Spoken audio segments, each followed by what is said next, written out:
explains to me the concept of why we're here and why the universe runs the way it does. And as somebody who grew up, with religion shoved down his throat, my father was a preacher, and I was forced to not ask questions, to just accept the fact that, everything's the way it is because God says so, Didn't you once tell me that your father actually had changed his last name because of that? Oh, yeah.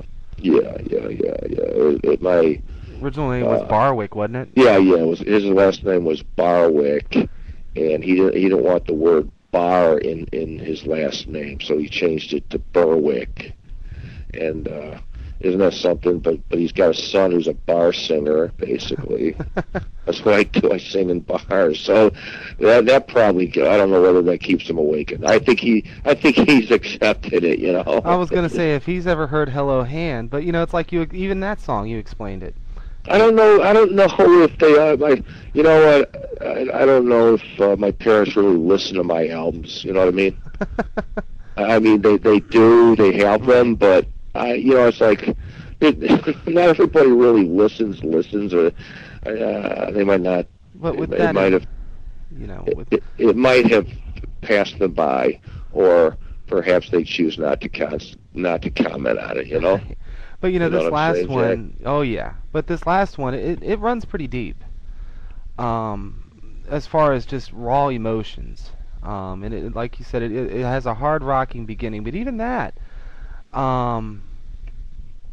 it's just it really grabs your attention. And this is so unlike, and this is where my wife and I disagree on music. Is my opinion is that a lot, and I won't say all, but I will say a lot of the new music that you hear now, especially in the mainstream media, it's cookie cutter, bubblegum garbage. And then you pop your CD and it's like, whoa. And then it grabs you, and and then you really listen to it, and you're like, damn. Because that's Jack, me. I see myself in a lot of that. Well, thank you, first of all. We all have our records that we play over and over and over, because they just, and I always try to, this is my fourth album. Of course, I didn't approach this any differently than I did any of my prior three. I mean, I'm sure any songwriter will tell you that, they want to put out an album that people are going to want to play again and again and again. Right. And me personally, out of my 4 albums now that I have under my belt, me personally, this is the one that I feel trying to remove myself from. Because the thing is, when you're done with an album, you're so full of it, because you've been working on these songs, and you just, it's like it's really easy to get sick of your own. And then, not only have I been living with these songs for years and tweaking them, and the process of recording, and you're in the studio for half a year, getting them, and then you're going out and you're singing them, every other night in bars, and so it's hard to remove yourself from it, but of course, talking about our pop culture and the mindless garbage that's out there, I don't listen to it. Who does? I mean, but we can't help but be aware of what's what is, yeah. This is and of course this is what your show is all about, and Deb's show, and what you guys have talked about, what we've talked about before. It's in a lot of ways we're beating a dead horse with this, but it's a formidable topic, and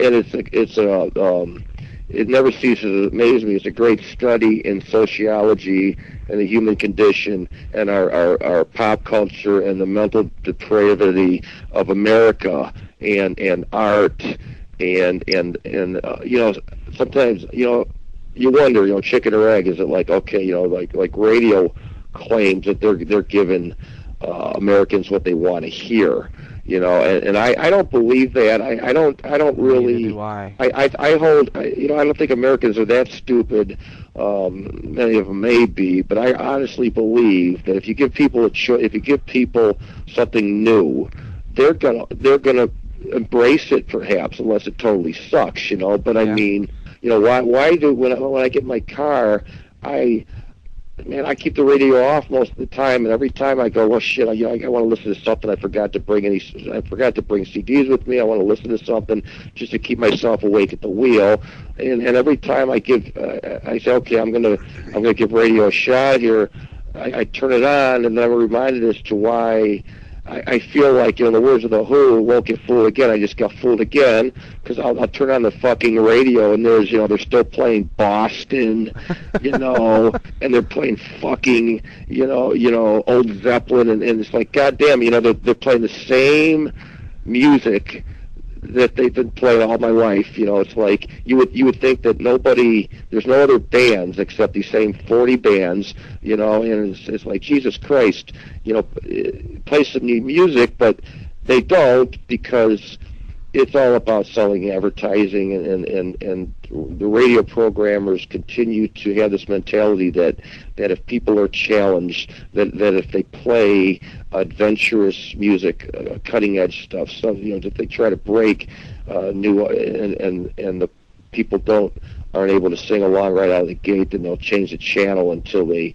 hear, if you're music that they can sing along with. And it's the chicken and the egg. What do you do? But of course, that's where satellite radio comes in. Yeah. But we're in a paradigm shift with the internet and satellite radio. But it's really, at this point, and we can go on and on and on, and I do, Yeah. and about how